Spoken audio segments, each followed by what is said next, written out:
Hello everyone, my name is Cameron, welcome back to the channel and welcome to a brand new live video series, that I'm going to be titling My Favorite Games. Now, what this series is going to delve on is some of my favorite video game series in gaming history, pretty much.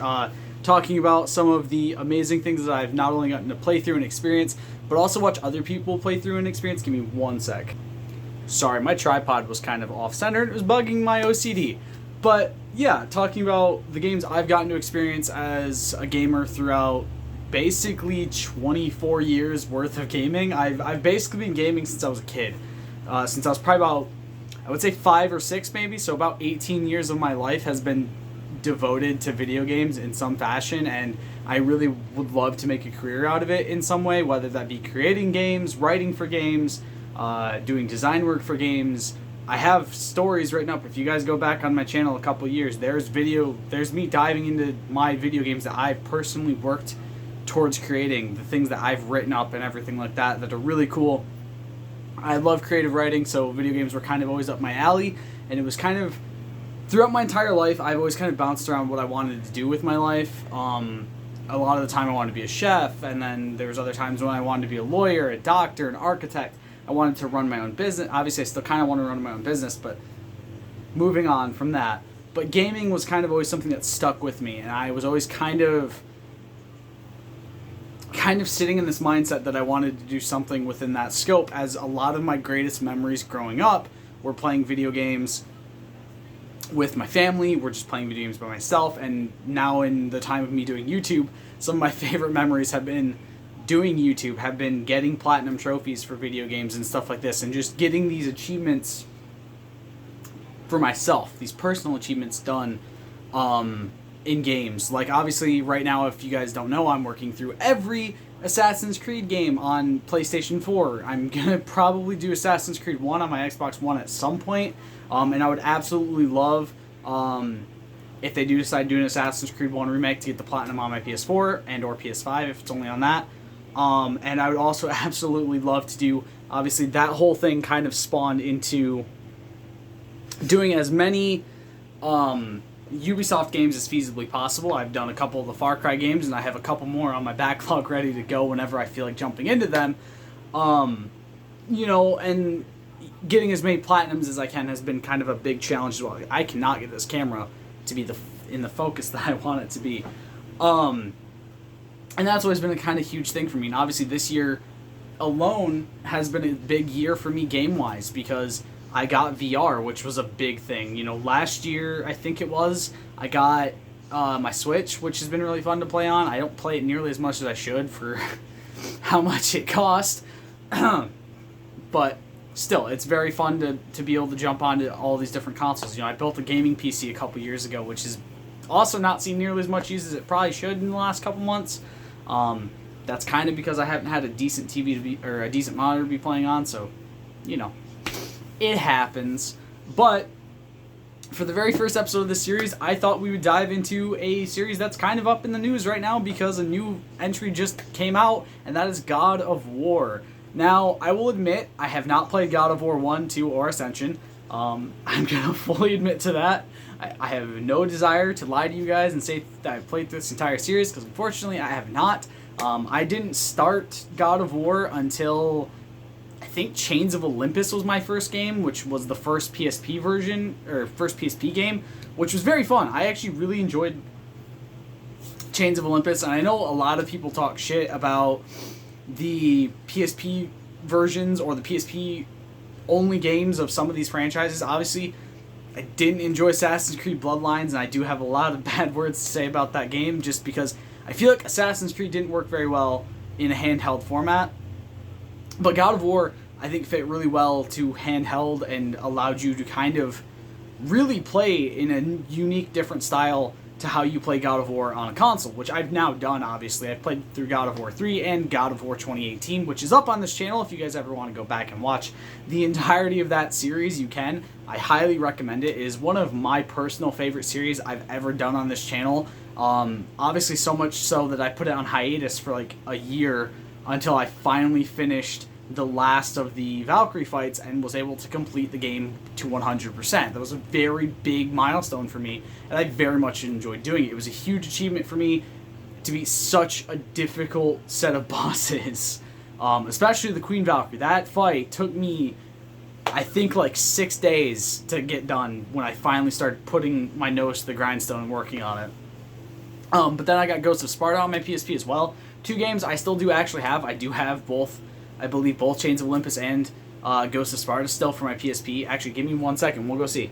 Alright, so here it is, the box with all my PSP games and an extra battery. Unfortunately, my PSP, I still don't know where the charger's at, and I cannot find a charger online anywhere. So, you know, I'm kind of having that issue of finding it. So let's go find this real quick. I think I still have both games. I do have, oh, that's right, I do have Crash Tag Team Racing. I have so many random fucking games on this thing, I swear to God. I did have more games for this, and then I lost my PSP in a car crash. And then a couple years later, or like a year later for Christmas, my brother gave me a PSP and a bunch of random games with it. So there's Assassin's Creed Bloodlines, obviously. I have Lego Batman. I didn't realize I had Lego Batman for this. Ghost of Sparta. Oh, do I not have Chains of Olympus anymore? Oh no! Okay, so I think I know what happened. I think Chains of Olympus, unfortunately, was one of the casualties in the car crash. So I don't actually have the first God of War game I ever experienced, which is very, very sad. I really do hope that they bring... I think they may have ported those games, but I can't remember for sure. I'd love for them to port those games in the future to console and get to play through them again. Because honestly, this series has meant a lot to me as a kid. And as somebody growing up with this series has been so insane for me. It was never something I really had on my radar. I was more of an Xbox kid, like growing up on the original Xbox and the 360 at my mom's. But at my dad's, I had a PS2 and then eventually a PS3. But I never really played God of War. It was a series I never really heard of. And then my dad randomly, a little bit after I got my PSP, he bought me and my stepbrother PSPs for Christmas one year. That was our gifts, were PSPs and a bunch of games. I got like a wrestling game, Assassin's Creed Bloodlines, because I already had enjoyed the Assassin's Creed series at that point, so they knew I'd like it. And then also with that, I got God of War Chains of Olympus, which was my first foray into the God of War franchise. I think that was like the year the PSP came out, and it was one of the games, or something around those lines. I played through Chains of Olympus a lot. Like, it was probably, for a point in time, my most played PSP game. And for good reason. The game is fantastic, honestly.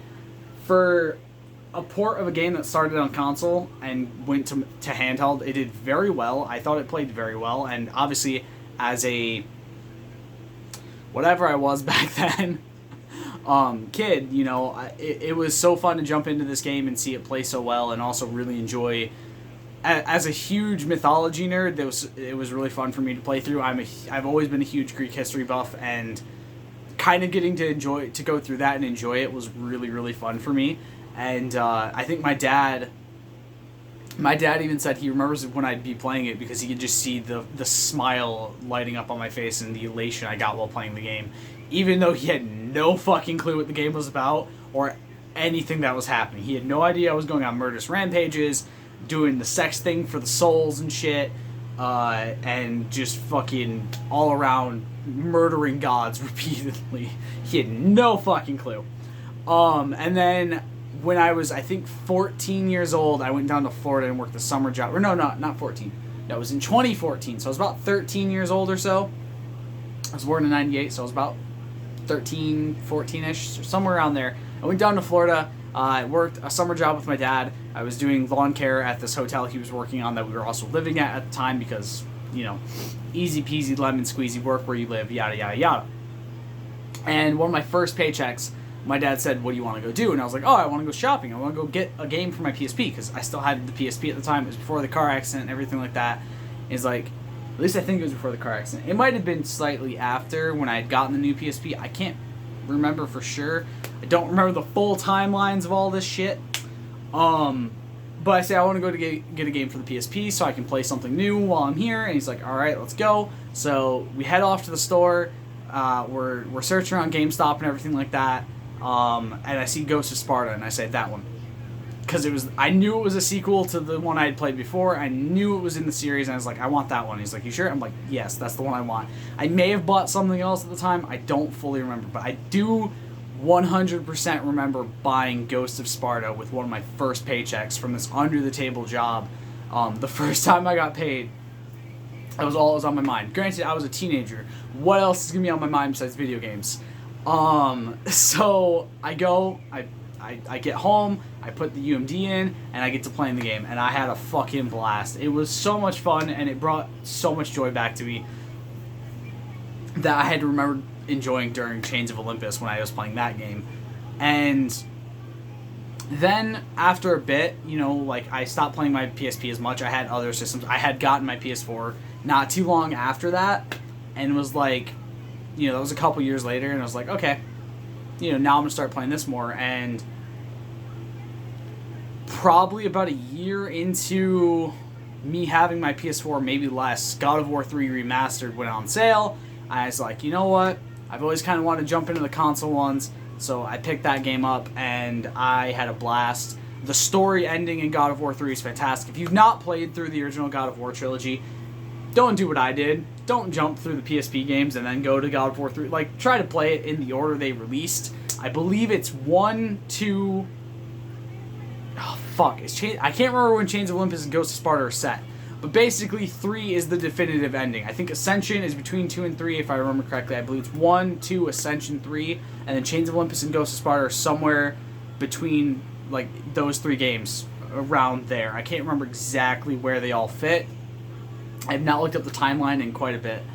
But I jumped into God of War 3 Remastered, and obviously through playing Chains of Olympus and Ghost of Sparta, I knew bits and pieces of the details, but didn't, like, 100% know exactly what was going on. Like, I knew Kratos killed Ares, and I knew he accidentally killed Athena, but that was about the extent of my knowledge when it came to the God of War franchise and timeline and what happened in the story and all that. So eventually, obviously, I didn't really use YouTube very much back in the day, so I couldn't really look up God of War timeline, story explained, all that stuff. I didn't really have the time or thought to really look that stuff up back in the day. I was not as well versed in this stuff as I am now, where I could just theoretically be like, alright, let me see what the story is up until this point, sort of thing. But I played through God of War 3 Remastered. I'm actually playing through it again so I can get the rest of the trophies and get it on my platinum list, because... Oh, excuse me. That did not feel good. So I can get it on the platinum list and have another God of War game done, because why the fuck not, right? But I had a blast playing through God of War 3 Remastered. It was so much fun. It was so different playing it on there compared to playing the handheld games, though. Because you just had this different feel to it, and the screen, obviously the screen's bigger. The controls feel so different when it's like this, rather than like this, you know, like a PSP in your hands. And, but I had such a fun time playing through it, and the story was amazing. The set pieces were amazing. Obviously, the big bosses and set pieces were still kind of similar between Chains of Olympus, Ghost of Sparta, and God of War 3, but getting to see the scale and scope that God of War 3 could hold because it was on a console rather than a handheld was just, bar none, one of the best factors about it. It gave me so much joy, and I felt so achieved. Like, I felt like I achieved something when I finished that game for the first time. And I hate the fact that I haven't gone back and played it more. I do need to go through it again and get through the entirety of God of War 3's trophy list, which is not easy. But I had such a fun time playing it, and just absolutely adore the story. Getting to see some of the characters that show up in there. Obviously, you have Zeus, you have the Ghost of Athena, you have Pandora, you have Poseidon, Gaia, Helios, all these other gods that you eventually, spoiler alert, kill, because that's literally what God of War is about, is murdering gods. And going through all of that was so different compared to playing it, you know, playing Chains of Olympus and Ghost of Sparta. With Ghost of Sparta, a lot of the story is focused on your family, how you were tricked by Ares, and then finding out Deimos, your brother, is alive, fighting with him, and then eventually watching him die and burying him next to the rest of your family, and then finding out that there is also a grave marked for you by the gravedigger at that point, who is, I believe Kratos is, I don't know, there's something that's like, that's Kratos' father, but I'm like, Zeus is his father, though. But I think that's supposed to be the technical, like, that's who Kratos thought his father was or something growing up. I don't know what the entire story behind that is. There's stuff that's explained it, but I've never bothered to really look it up because I didn't want to think too much about it. You know, makes sense. Obviously, if you don't know the story about Deimos, he was born with a very rare, like, birthmark, which is the exact same thing Kratos has tattooed on his body. The red streak is tattooed on his body. Basically, it was seen as the prophecy fulfilled was that your marked son would end up being your undoing. So Zeus kidnaps Deimos, thinking he is the marked son. Kratos then tattoos those same markings on his body, fulfills the prophecy by killing Zeus at the end of God of War 3. Ghosts of Sparta and Chains of Olympus explain so much random lore about these games, though. That is what I love about them. And also, for those of you wondering why is Kratos' skin so ashy white, those are the ashes of the people he killed in Sparta during the fires that also killed his family, that Ares tricked him into doing. Again, Chains of Olympus, Ghost of Sparta explains so much shit. If you've not played the PSP ports, I highly suggest it. I know a lot of people don't play the PSP anymore. Fair enough. But until they announce that they're coming to console through PS Plus Premium, best way to do it, get a PSP and go for it. I highly recommend Chains of Olympus and Ghost of Sparta. But you know, you finally play through God of War 3 and you fulfill the prophecy, you kill Zeus. World-ending event, boom, done. That's where we all think it's ending, and then God of War 2018 just comes out and fucking big dick slaps you right in the face with that Leviathan axe. Can you guys tell I have no sleep in me right now? But obviously God of War 2018 came out, and then, you know, there were so many talks that, oh, this is a reboot, because look, he's in a different pantheon, he's got different weapons, he has a son now, he looks different, but he doesn't at the same time. And then obviously playing through the game, you find out, no, this is the same Kratos. This is not a reboot, this is him. Maybe a soft reboot, but not a full reboot. I think a lot of what was said was they had fatigue around the time because of Ascension and other things. And, you know, God of War 3 obviously closed the story after Ascension, but there was so much fatigue with the game series as a whole, so they kind of just took a break, and I think it worked very well for them. I think the break was needed, and they 100% killed it with what they put out. And obviously I'm very excited for Ragnarok, but I'll talk on that in a minute. And I'm just in awe of the love I have for this game franchise as a whole. When I first jumped into God of War, I had no idea what the game was about. I had no idea about the story or anything. I had not looked up a single thing about this game. I went into it completely blind when I played through it on the channel. For those of you who don't realize how absolutely insane it is in today's day and age to still go through a game completely blind, it's very difficult a lot of the times. A lot of the times you do not mean to find a spoiler and you get spoiled. And going into God of War 2018, I had no knowledge of the game, and I was so happy that I had no knowledge. I got to enjoy the game in its entirety by myself to completion and put on the channel with no spoilers. I did not know a single thing about the story. I did not know who Atreus really was.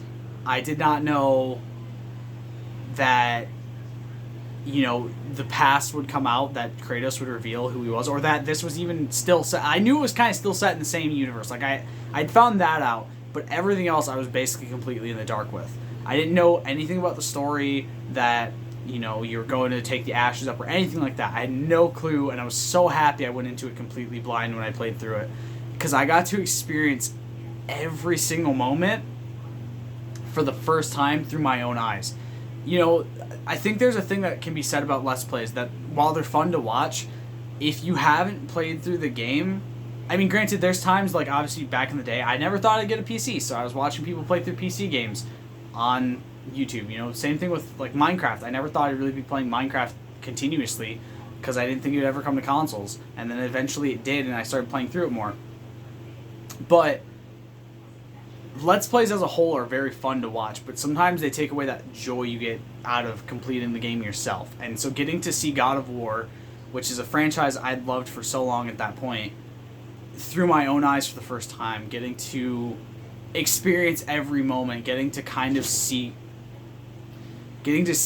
everything through Kratos and Atreus' eyes for the first time, and play through that game in my own pace and to the point where I wanted to enjoy it. I felt so happy and so much joy out of that, because instead of watching like Jacksepticeye or somebody play through it, I got to sit there and play through the game. A game that was years in the making and that I was not expecting to do what it did for this franchise. And I think that can really be said about God of War, is that when 2018's came out, I don't think any of us really expected what we got. Like I said, there's a lot of people going into it thinking it was a complete reboot, and then it just threw that entire notion on its head. And then obviously there's the ending, which sets up so beautifully for Ragnarok, which I'm so sad that we're only getting 2 games in this Norse mythology setting. And there's a lot of thought that Kratos is going to die in this game, and I'm terrified of going forward with no more Kratos. But I'm also so excited that if this is really how it's going to end for Kratos, that after God of War, the original God of War trilogy, after the PSP games, after Ascension, after all this stuff, you know, Kratos has made good on who he used to be. He's made up for the sins of his past. He learned to control his rage. He learned to not punch first, ask questions later. He learned to try to understand and learn from his past, which was the big thing that I think that's kind of one of the big takeaways with 2018, is it's him coming to terms with his past, learning to move on from it, and putting his best foot forward to help his son be a better person than he is. And obviously, in the past with Calliope and Pandora, who he kind of viewed Pandora as his daughter as well, seeing that same person who was there in those situations turn and be the person he is with Atreus is absolutely wild. It shows growth on Kratos' part, and it shows that he has found a way to move on from what he's done in his past and be a better person and teach his son to be a better person. I know I'm kind of like re-harkening on those points, but like it deserves to be done. He has shown he is greater than what he used to be, and he may not realize it. Atreus may not realize it, but we as the players realize it. We've grown with him in a sense, and we've gotten to see him become the best version of who he can be. Now granted, obviously without playing Ragnarok, I can't 100% definitively say that, but where he ends in God of War 2018 compared to where he ended in God of War 3 is miles different. In God of War 3, he was a rage-filled machine bent on destruction and death. In God of War 2018, he's a father trying to learn to raise a son he's never been around after his wife just died, after his son's mother just died, while trying to bury the ghosts of his past that he ultimately has to unearth and learn to accept that he is a monster, but he's not the monster he used to be. And I think that's kind of one of the big takeaways with this game, is him learning himself and trying to push away from what Athena made him. He's not her monster anymore. He may be a monster and he has to accept the things he's done in his past, but he's not there to be controlled or manipulated by somebody else. Everything he does in 2018's God of War is of his own doing. It's of his own choice. Even if it was predetermined, it was a destined path that he was going to take, he did it himself the way he wanted, to help him and his child get closure after the death of their wife/mother, and to learn to be a better version of him and help his son be a better version of himself as well. I think there's a huge takeaway of God of War 2018, that rather than it being, oh yeah, go murder gods, rip their fucking heads off, slice their necks, all this shit, basically God killing simulator, insert year here. It's a story of self-realization. It's a story of self-improvement. It's a story of basically growth between both him and Kratos and their relationship as a whole. And you see that with everybody. With Freya and Baldur, you see the same thing. It's a growth of both people, eventually leading to Baldur being stabbed by the mistletoe arrow by Atreus, and then being able to feel pain again, finally kind of making him and his mother not really reconnect and forgive each other, but more so both of them feel more pain about the situation with the two of them before ultimately Baldur gets his neck snapped and Freya deems to murder Kratos and Atreus. But then there's also obviously the relationship between Brock and Sindri, these two handsome bastards sitting down here. Also, for those of you wondering, those are two of my favorite pop figures, and I got them on sale, so it makes it all the better. But between Brock and Sindri, obviously trying to come to terms with the two of themselves and who they are, and rekindling their relationship as brothers, so much about that game is literally growing as a person and learning from your past and trying to accept your mistakes but also move on from them. You even see it with the Valkyries to an extent. The Valkyries are all possessed in some way because of Odin. Because of Odin. I almost thought I was saying the wrong god name for a second. Because of Odin, and eventually, through Kratos mercilessly killing them, they all are redeemed and get to live as the spirits they should be rather than the spirits they were living as. And I think the biggest takeaway, like the biggest point you can look at to see that that's what this game is overall about, is when Kratos, about halfway through the game, when Kratos first grabs the Blades of Chaos, Athena's silhouette, Athena's ghost is sitting in the doorway, and she calls him a monster, and his basic response is, I'm your monster no longer. Kratos accepts the fact that he was a monster, but refuses to do anything like what he did when Athena was controlling him. He is not there for Athena to control anymore. What he does is up to him. It's his power to control it now rather than somebody else's. And I think that is a beautiful way to end the 2018 game. Now, obviously, Ragnarok is going to take a lot of that growth and probably push it to the max, eventually leading to most likely Atreus taking over, which I gotta admit I'm skeptical about. I'm not sure where this is going, and a lot of the rumors Atreus is taking over and Kratos is going to die. Obviously, the prophecy at the end of God of War 2018 shows Kratos dying, but that could be a red herring. That it does look like there's panels that are missing and that have faded away. So where this story goes from here is anyone's guess, and I don't know for sure if they're going to get rid of Kratos. And I could understand the reasoning behind it, but I also could see them saying, okay, we could kill Kratos, but are we sure we want to? And I'm hoping that if they decide to kill Kratos off, it's a decision that they've thought long and hard about, and they've made a definitive decision with it, rather than let's kill him for now and bring him back later.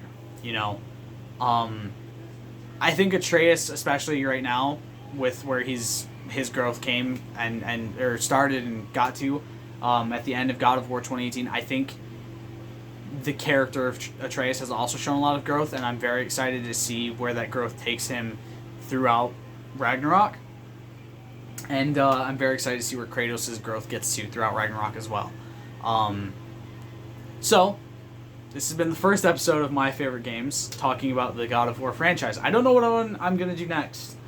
I'm going to have to figure that one out.